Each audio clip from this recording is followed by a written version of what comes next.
بسم اللہ الرحمن الرحیم۔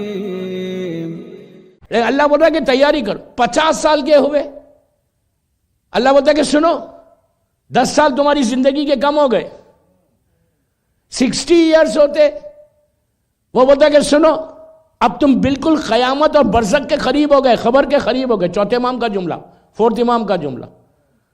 70 ایئرز ہوتے، بونز ہڈیوں میں ویکنس آ جاتی۔ اب اللہ بولتا ہے کہ سنو ابھی بھی یاد رکھو، اب تم جوان تھے وہ جوان نہیں رہے، جو طاقت تھی تمہاری طاقت ختم ہو گئی۔ ریئلائز کرو کہ تم کو جانا ہے۔ 80 ایئرز کے بعد وہ کرم کرنے لگتا ہے۔ 80 سال کے بعد وہ بولتا ہے کہ اب اس کے جو گناہ ہیں، فرشتوں کو بولتا ہے کہ اس کے گناہ مت لکھو، اس کی نیکی لکھتے جاؤ، اس لیے کہ 80 سال کے بعد کوئی کرے گا بھی کیا؟ گانے بھی چھوٹ گئے، داڑھی بھی آ گئی، مسلے پہ سامنے صف میں بھی آ گئے، اس لیے کہ 80 ایئرز ہو گئے، اب تو سارے شوق چلے گئے۔ میں نے دیکھا ہے لوگوں کو جب جیسی جیسی سینئر سٹیزن ہوتے جاتے، عورت بھی جو کبھی پردہ کا تصور بھی نہیں تھا وہ فیملی میں، اب مکمل حجاب۔ میں نے کہا کیا واٹ اے بگ چینج۔ صلوات پڑھے محمد والے ہوں۔ تو یہ فرق ہے، جیسی جیسی گزرتا وقت ہم کو تیاری کرنا۔ سورہ رحمان جیسا میں نے کل کہا کہ اس سے بہتر سورہ نہیں اپنے پرابلمز کو سالو کرنے کا۔ کنٹینیوس پڑھتے رہو، ہر دن ہر گھر میں لگنا سورہ۔ یہ اتنا رحمت والا سورہ ہے کہ اس میں اللہ سورہ قرآن کا ایک معجزہ ہے، جتنا آپ قرآن پڑھتے جائیں گے اتنے نئے نئی چیزیں آپ کو معلوم ہوئیں گے۔ ایک ہی سورہ میں آپ روز پڑھو، روز آپ کو ایک نئی چیز ملے گی اس میں۔ یہ معجزہ ہے قرآن کا کہ ایوری ڈے، اس لیے کہ 1400 سال پہلے جو نازل ہوا وہ قیامت تک جو ہے وہ مسلسل آپ کو ایوری ڈے ایک پیغام دیتا ہے، ایک میسیج دیتا ہے اگر انسان قرآن پڑھتا ہے۔ اور قرآن اگر ڈیلی پڑھے نا تو میموری شارپ ہوتی۔ کبھی بھی انسان ضعیفی میں 90 ایئرس ہے، میموری لاس کر جاتے ہیں لوگ، کہ بھول جاتے، بیماریاں آ جاتی، پہچانتے نہیں۔ تو قرآن پڑھنے والے کی میموری کبھی لاس نہیں ہوگی، آلویز قرآن پڑھنے والے کی میموری ہمیشہ شارپ رہیں گے۔ اچھا، قرآن مجید کے ساتھ نہج البلاغہ کا بھی ایک پیج پڑھنا۔ کیوں؟ وہ کلام خدا، یہ کلام علی ہے۔ کلام امام کا بھی بڑا اثر ہے۔ نہج البلاغہ بھی اگر کوئی روز پڑھے نا اس کی بھی میموری شارپ ہوتی۔ تو میں آپ کو بتا رہا تھا کہ کل کی ہم کو فکر نہیں۔ اللہ کے رسول کے زمانے میں بحرین سے، دیکھیں میں برزخ پہ آ رہا، میں صرف پہلے یہ بتانا چاہتا کہ کتنا مشکل ہے جب ہر چیز تباہ ہونے والی ہے، اس کا پریپریشن کیا ہے ہمارے پاس۔ اللہ کے رسول کے پاس مدینے میں بحرین جو امیریٹ ہے، اس بحرین کا پرانی ہسٹری ہے۔ ایک زمانے میں بحرین، سعودیہ، یہ سب ایک ہی پارٹ ہوتا تھا، ایران کے پارٹ ہوتے تھے۔ بحرین ایران کا ایک آئلینڈ تھا۔ میں اس میں جھگڑے میں نہیں پڑنا چاہتا، میری مجلس جاری ہر طرف کہ آج بھی وہ لوگ کلیم کرتے ہیں۔ نہیں، بحرین سے رسول کے پاس وہاں کے بہت بڑے بزنس مین نے پیسے بھیجے کہ آپ ایک یتیم، غریب، بیوہ میں بانٹ دو۔ کچھ 10,000 دینار آئے اور پہنچے کب؟ عصر کے بعد، مغرب کے وقت۔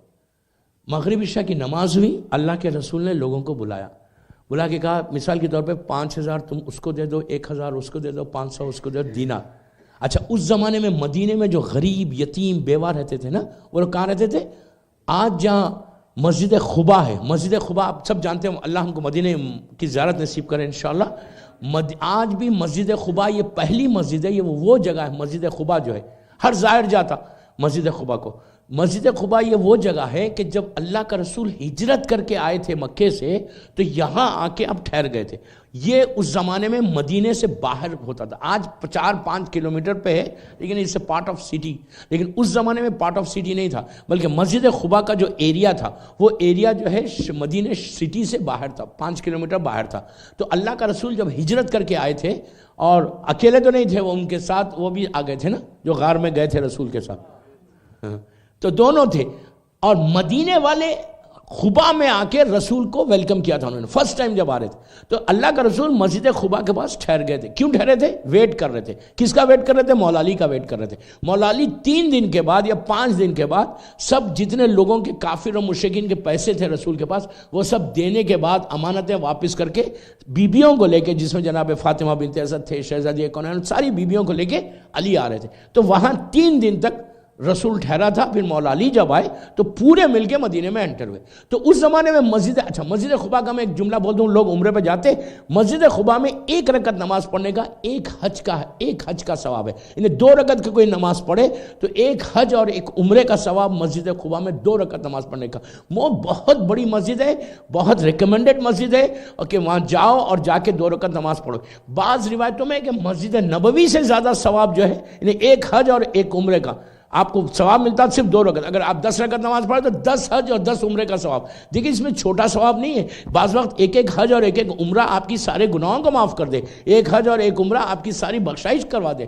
تو وہاں پہ پڑھنے کا بڑا ثواب مسجد قباء کا, اس لیے کہ رسول وہاں ٹھہرا تھا اور رسول ٹھہر کر اہل بیت کا انتظار کر رہا تھا. پھر ہم مدینے میں داخل ہوئے. تو اس زمانے میں, رسول کے زمانے میں, مسجد قباء کا جو ایریا تھا, اس زمانے میں اتنی بڑی مسجد نہیں تھی. مسجد قباء کا جو ایریا تھا وہاں پہ پورے یتیم, مسکین, غریب, بیوہ لوگ رہتے تھے. انہیں شہر سے باہر رہتے.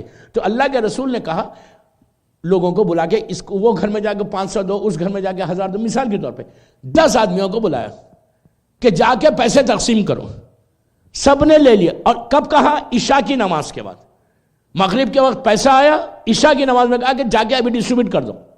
دیکھیے میں کل من علیہ فان سے بات کر رہا کہ ہم کیا پلان کر رہے ہیں اور رسول کیا بول رہا. کہا جا کے پورے پیسے تقسیم کر دو. 9 لوگوں نے تو لے لیے. ایک اپنے آپ کو بڑا اوور سمارٹ سمجھتا تھا, اس لیے کبھی بھی اپنے آپ کو سمارٹ نہیں سمجھنا چاہیے. وہ بھی اہل بیت کے سامنے آ کے اس نے کہا یا رسول اللہ رات ہو گئی, عشاء کا وقت آ گیا, اتنی رات ہو گئی, تو کیا ضرورت ہے, میں صبح میں دے دوں گا. پلیز غور سے سنو, عجیب جملہ ہے. رسول نے کہا جا کر ابھی دے دے. اس نے کہا یا رسول اللہ اتنی رات ہو گئی, اگر میں صبح بانٹ دوں تو کیا حرج ہے فجر کے بعد, اب اتنی رات کو کیوں جاؤں. رسول, اللہ کا رسول پلٹ کے اس کی پیٹھ پہ ایسا ہاتھ مار کے بولتا کہ اے اللہ کے بندے, تجھے اتنا یقین ہے کہ تو صبح تک زندہ رہے گا. کتنا عجیب بات ہے. نہیں آپ سوچو, ٹمارو نیور کمس. اس کے بعد اللہ کا رسول کتنا احتیاط بتا رہا کہ ہم اتنی احتیاط کرتے, کبھی نہیں کرتے. ہمارے سامنے 1000 سال کی پلاننگ ہے. اللہ کا رسول بول رہا کہ جبکہ آپ کے سامنے پوری دنیا ہے, آپ کہتے ہیں کہ تم کو اتنا یقین ہے کہ تم صبح تک زندہ رہو گے اور جا کے دو گے.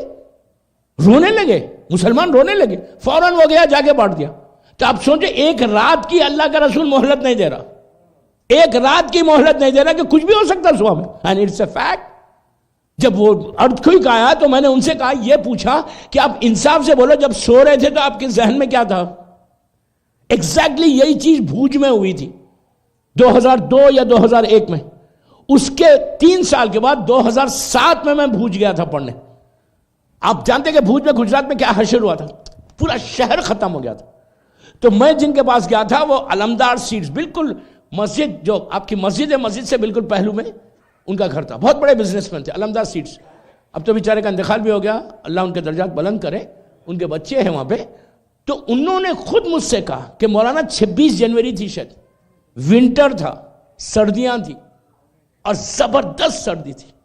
کہتے ہیں کہ آپ ان کا جملہ ہے کہ صبح کے وقت یہ ہوا, بچے اسکول گئے ہوئے, ہم لوگ گھر میں بیٹھے. بہت بڑا بزنس بنتا ہے کہ مولانا میں ہمارے سامنے ایک پارٹی بیٹھی ہوئی تھی میرے گھر میں, بنگلہ ہے اس کا وہاں پہ, ماربل کا بنگلہ. کہتے ہیں میرے سامنے پارٹی بیٹھی تھی, ہم لوگ بیٹھ کے جو ہے لاکھوں کروڑوں روپے کی ڈیل کر رہے تھے لٹرلی, کہ یہ خریدنا ہے, یہ لینا ہے, یہ لینا ہے. بولتا کہ صرف جھٹکا ہوا. جھٹکا ہونے کا نتیجہ یہ ہوا, بولتے کہ جو سامنے جو پارٹی تھی وہ غیر لوگ تھے, یہ شیعہ. کہتے ہیں کہ جھٹکا ہوا جس سے میں ڈیل کر رہا تھا, جس سے میرا اتنا بڑا کاروبار چل رہا تھا, وہ میرے سامنے بیٹھا. ہم لوگ گھر سے بھاگے, فیملی, بیوی, بچے سب بھاگ. کہتے ہیں میرے اپنے آنکھوں کے سامنے میرا پورا بنگلہ اس طرح نیچے گرا. کہا پوری ڈیل, وہ جو بندہ تھا غیر مسلم وہ تو ختم ہو گیا اس میں آ کے. کہتا میرا ہر چیز ختم, ہم لٹ گئے تھے.